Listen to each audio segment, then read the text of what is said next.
welcome to What the FMCG, the podcast from Field Assist, where we look beyond the designations of the people driving the success of some of the biggest brands in the consumer industry.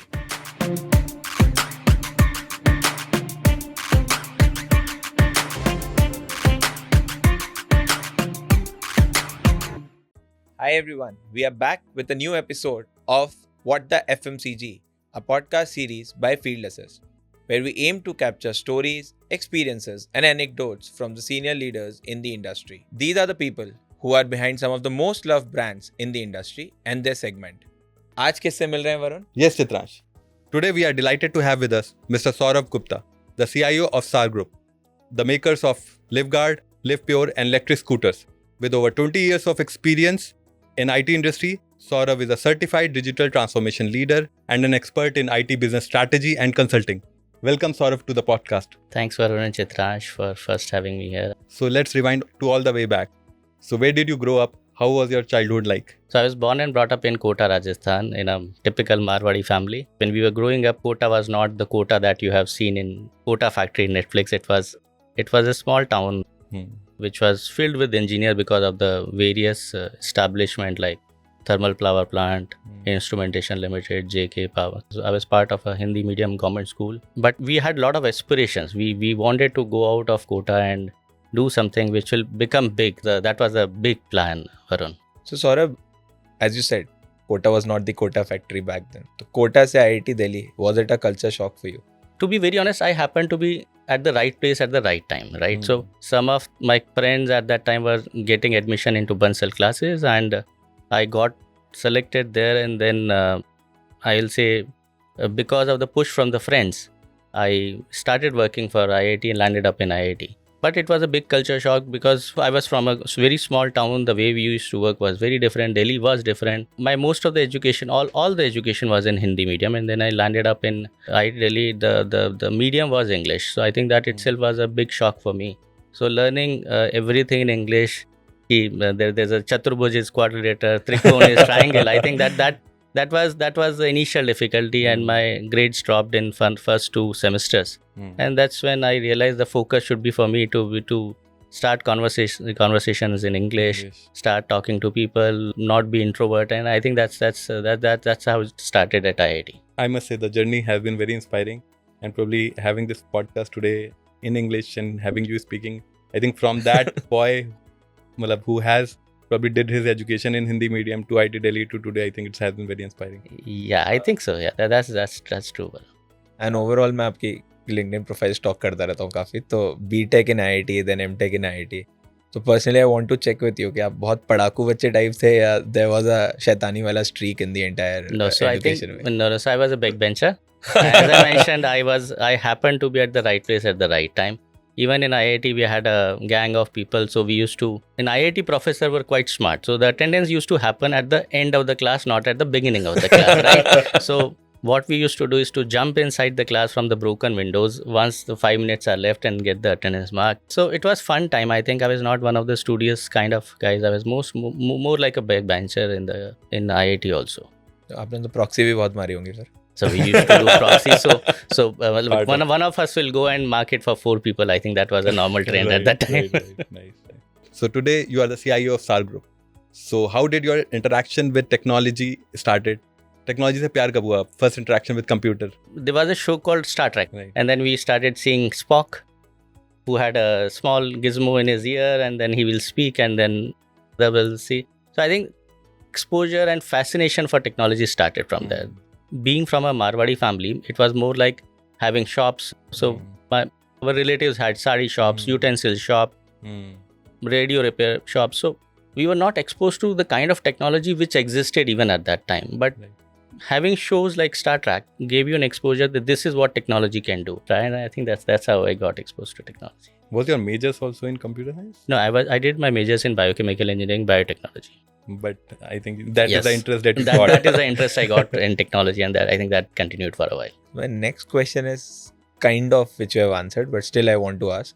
So normally I have personally experienced in IIT के classroom से जितनी learning नहीं होती उतनी classroom के बाहर होती है. So one of those lessons which you feel that you have learned outside the classroom and was most valuable for you, I think being in a Marwadi family, typical Marwadi family, you learn a lot of lessons about finances, right? Yeah. So from my childhood, when we used to go to shops, we realized how to sell the product, right? How important it is to manage your finances to ensure that when you are spending 1 rupee, you are able to get 1.5 rupees in next 6 months. So that kind of learning you can't get in any MBA school, right? Yep. So I'll give you an example. So one of my relative used to run ladies suit shop, and then when a customer used to walk in, when he used to figure out that this is the piece of cloth the customer has selected, he will stop showing further clothes, right? And then when I asked him why does he do that, because there's an option he can sell more, right? He said no. The moment you start confusing customers with more choices, you lose the sale, right?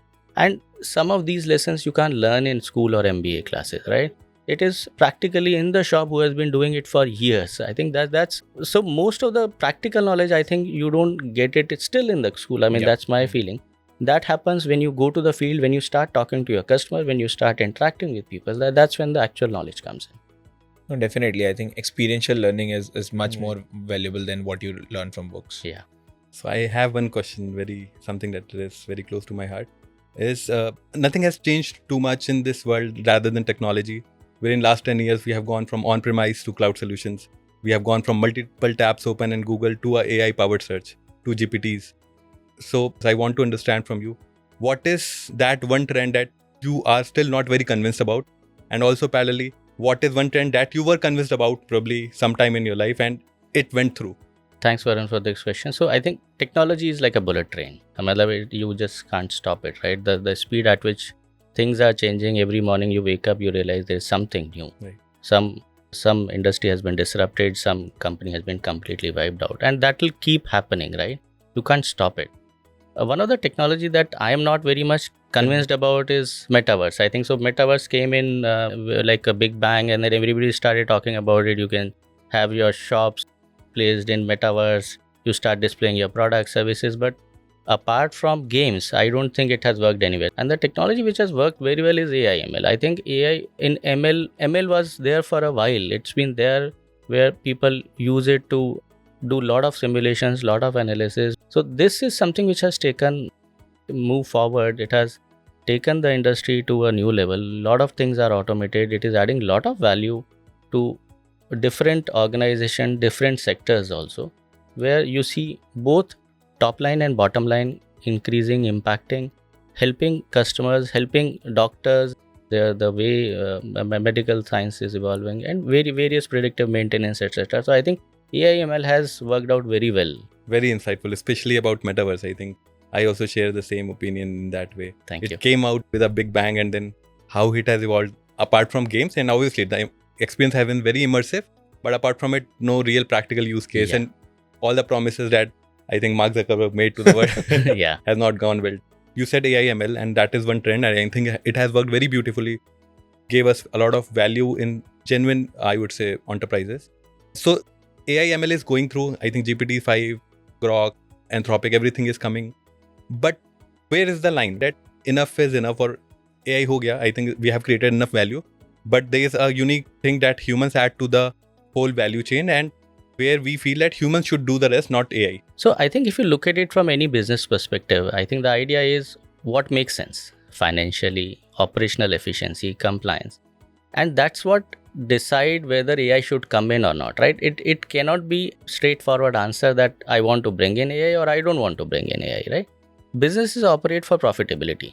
And if it does not happen with AI or whether it doesn't make sense, right?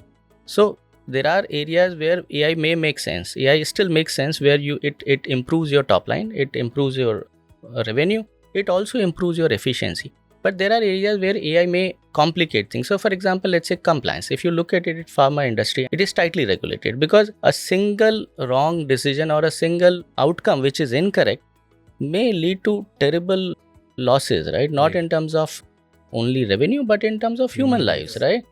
Similarly, when you look at any ERP entries where you make financial entry, the critical part is accountability. We run businesses needs to have an accountability. When you look at AI models, right, it gives you an outcome. Black box, right? But how that entry is coming in, AI cannot be held accountable, right? If I run an AI and say pass all the financial entry and generate my balance sheet, now in the end it would have generated, but whether it is correct, right, somebody has to be accountable. So accountability has to come from humans. Accountability cannot be left to AI. I think that's where the crux lies. And currently what I see the trend, people just want to implement AI. They don't have use cases, right? So there is a one person who is doing a job, and then you want to implement AI in this case, which may not make commercial value for it. And after end of the 6 months, you realize the amount of money that you have spent is far greater than what that human was doing. So there need to be relevant use cases before you actually start looking at or using AI. Great perspective.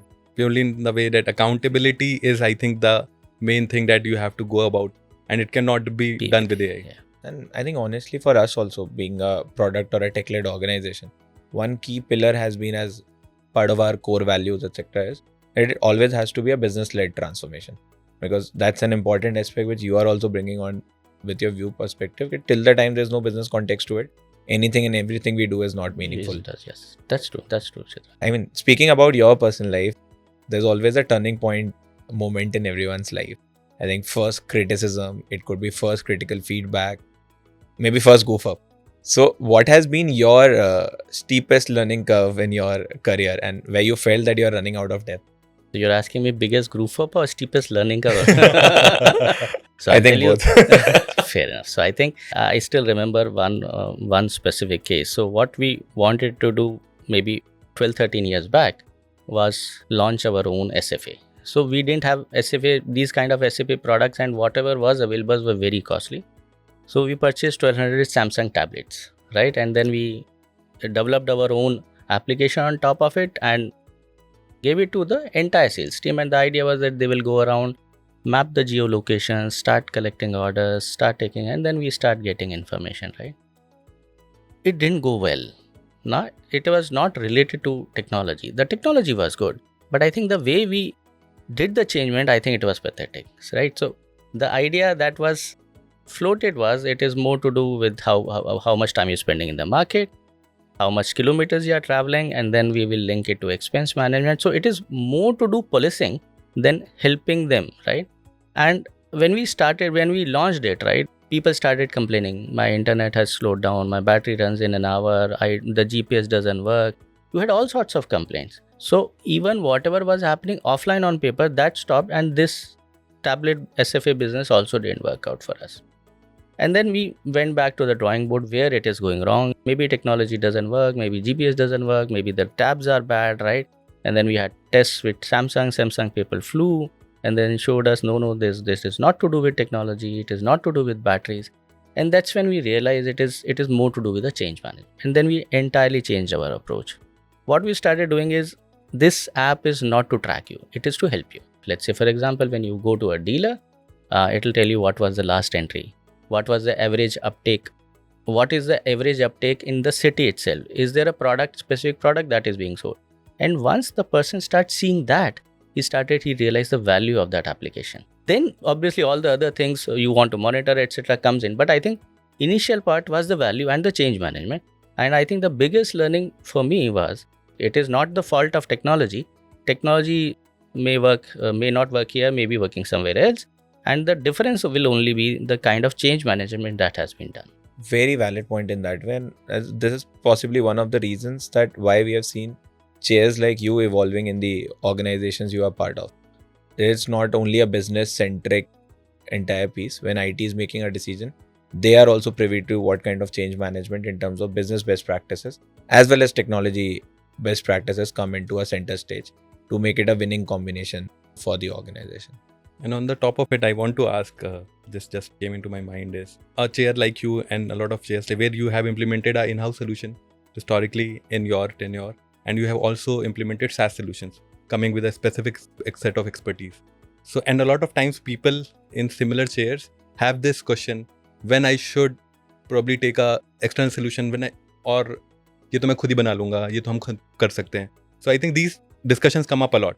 So what is your perspective on this? So how I evaluate it is, I try to do prototype on my own. So let's say, for example, if we want to do something, I try to see whether it is possible. Can we do a small prototyping? But I think the core part is manufacturing company or industry like us. We are not IT expert. We are not development experts. The product which comes in from outside has been developed over thousands of man hours, right? With lot of experts putting their brains behind it. You can't replicate it in 7 days, 10 days, 15 days with 2 people. I think that doesn't happen, right? You can do a prototyping, you can do a proof of concept, show it internally, yes, this is how we should be doing it. Or even take help from SaaS provider itself, because the expertise for us, the expertise lies in the business. Expertise doesn't lie in making the tool and running the tool, right? We are not a product company for software. We are a product company for different product. Right. And I think that's where the value brings in. Many a times I have seen people saying कि ये तो एक लड़का 3 दिन 1 महीने बना देगा, इतना कम खर्चा लगता है, we can host it in house. If in doing it you lose an opportunity, right? There's a loss of opportunity of not having the right product, software product with you, right? So somebody may move ahead, you could not capture an opportunity which was there. So I think my personal choice most of the time is looking at a product, not going into customization. There are a lot of compliance related issues now. You have DPDP law, right? So any of these things can actually create a lot of issues for you. And SaaS providers who are developing a product with that kind of an effort, I think that they definitely bring much more value compared to in-house. Interesting. So thank you, Saurabh. I think the entire fundamental of culture, accountability, etc. is a valuable insight for our audience. And I personally loved it a lot interacting with you in this series. So thank you coming on board for this. Thank you, sir. Thanks.